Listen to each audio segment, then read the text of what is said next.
Having a great user experience for your onboarding flow is critical to get as many people as possible to create an account and to become your customers. Today we're looking at part 2 of the UX onboarding review. If you haven't seen part 1, I'll let you check out, but today we're going to take a look at some pretty insane companies, Uber, Duolingo, and Tinder, and we'll see what are some of the best-in-class UX patterns that they're using in their onboarding flow and that you can then use in the onboarding flow of your mobile app, web app. Let's jump into it. Starting with Uber. First of all, we can notice that they're instantly asking for location access. This is a iOS generated screen here, but most of the time on the user experience design side, we want to design a priming screen that will prepare people for those permission screen. This is a good priming screen that clearly indicates why we need access to your notification. It's using a beautiful illustration and telling you exactly why having access to your notification is going to be important. And then when people press enable push notification, they will actually see the real iOS permission screen. All right, so as we move into the onboarding, you can see that they make it very easy to just enter your phone number to then create an account. It doesn't feel like there's too much work to do at this stage, and they're also offering third-party authentication. Imagine if all of this information was shown in one screen. Phone number, first name, last name, email. That would feel like a lot of work. So that's why they're smartly just asking for one identifier at a time. The design of those screens is pretty underwhelming, I will say. They could definitely improve the hierarchy by having maybe a slightly bigger titles. Obviously, the keyboard will need to be shown on the screen. So it might feel like there's a lot of wasted space here. Note that they're using an X here. That might feel a little bit negative. I think they could have used something a little bit more positive. It's not drawing too much attention. I'm not sure why that bothered me on this screen. So at this stage, it's very important for them to get also your credit card into the file as fast as possible to make sure that you can start using the platform right away. Making sure you give information tooltip for people who might not know what is the CVV or where can I find the expiration date on the credit card is very important to make sure they're not blocked at this stage. Another feature that you need to consider on the UX design side is the ability for people to snap a quick photo of their credit card and have all of their information pre-filled, so you can see that they're offering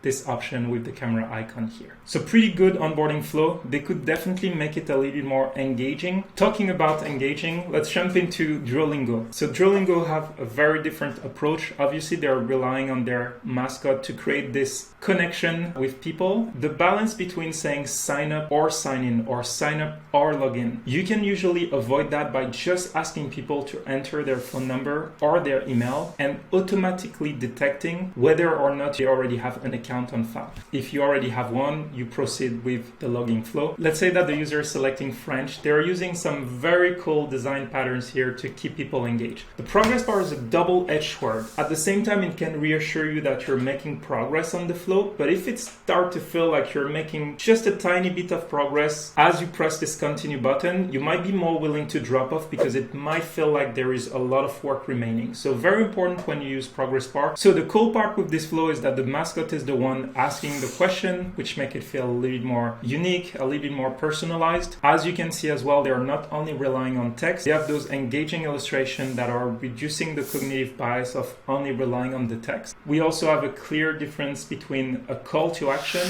and a selected state. What I like with this one is that it's not making you think. It's clearly telling you just press this allow button with the little arrow, and that would be super interesting to compare the number of people pressing allow with a screen like this versus a screen that is directly telling you to press the allow button. After that, one of the cool things that Duolingo is doing is that they're directly making you jump into the core of the experience. So instead of landing into a dashboard or this home screen, they are making you go through the experience itself to also try to assess your level, which is pretty smart, and it's giving you a good idea of the experience that you can expect. Notice that at this stage, they still haven't asked you about your profile, which is very interesting because since you already poured so much work into the onboarding, they're telling you that now you should definitely create a profile to make sure you don't lose your progress. So this is the moment where they're asking you for a little bit more information, which is pretty interesting at this stage. All right, hope that it was helpful.